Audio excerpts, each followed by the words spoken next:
experiência completamente diferente de qualquer outra coisa que uma pessoa já tenha vivido. É óbvio que todos nós já presenciámos umas trovoadas e alguns fenómenos, mas aqui elevamos para um nível completamente diferente a dimensão desses fenómenos e o presenciar dos mesmos.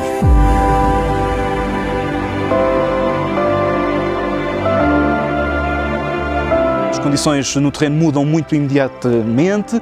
No fundo é muita adrenalina, muita emoção. Especialmente porque isto são condições que a gente em Portugal não tem, não é? Depois, o vosso conhecimento da aproximação às células é uma cena muito complexa, não é? E que conseguimos sentir em segurança, porque todo o trabalho que está feito no planeamento das rotas para caçar as tempestades ajuda-nos a poder viver com alguma segurança essa adrenalina e a tornar a experiência com certeza muito mais rica.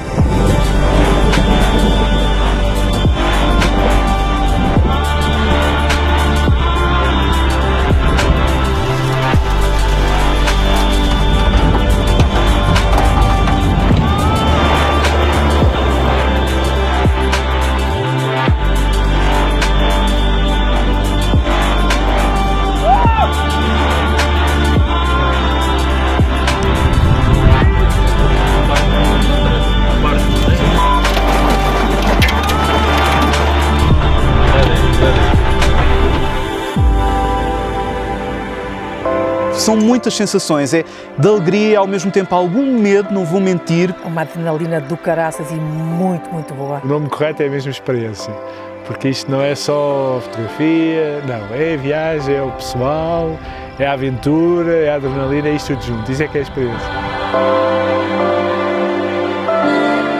Tinha dito que tinha vindo uma vez antes, com outros grupos, vocês foram o grupo. Mas ver aquele funil atingir o chão é indescritível. Ele anda aqui!